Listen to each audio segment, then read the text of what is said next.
Today I'm going to talk about hydration and the large intestine.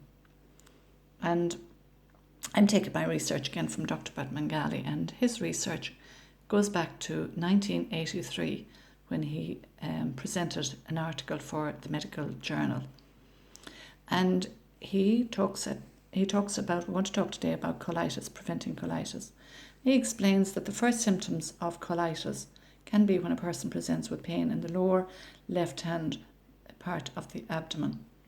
And that usually occurs because if there's very little water in the large bowel, then constipation usually occurs. And that's hardening of the stool, and the stool becomes very difficult to pass through. So usually pain in this area. Now, if this continues over a period of time, the constipation becomes more and more difficult, and the stool becomes harder and harder. The bowel can become impacted, and because of that, the normal muscular working of the large intestine, which is called peristaltic, the peristaltic action can become impaired, and as a result of that, if dehydration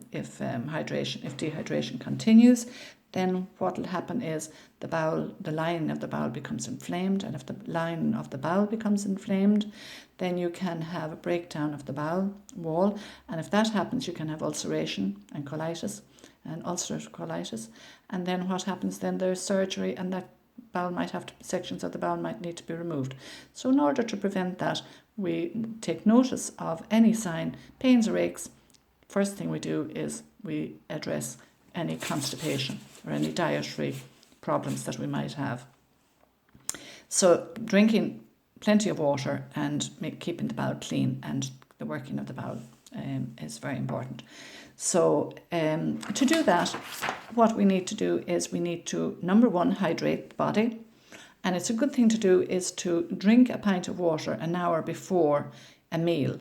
I wouldn't recommend drinking water with a meal because you don't want to dilute the gastric juices in the stomach that's needed to break down the food. So then when the acid passes from the stomach into the intestine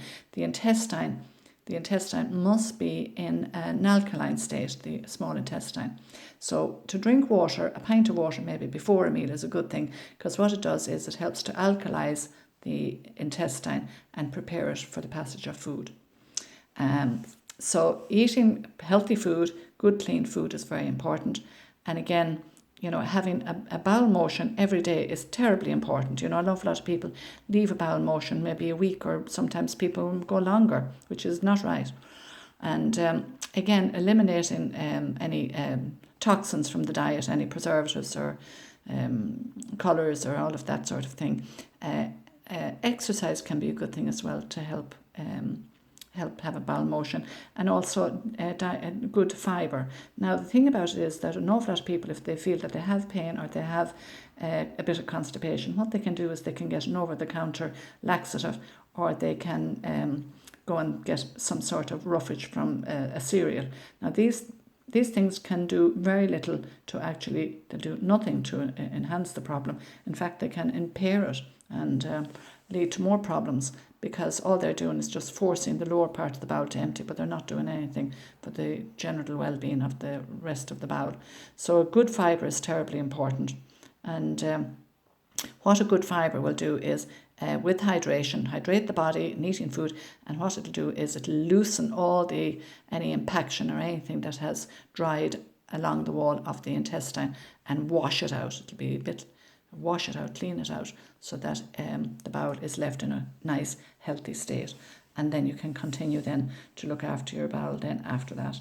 But so if a good fibre that I recommend, you'll find in the drop-down box on the right-hand side, you'll be able to see a catalogue where you can shop and buy a scientifically proven fibre that will work, and what it'll do is clean and enhance the muscle of the peristaltic action, the muscle of the stomach, to actually function normally. And then once you get back then to eating a good, healthy, nutritious food, then you won't need the laxative or the fibre. You'll be able to keep an eye on things yourself and keep healthy.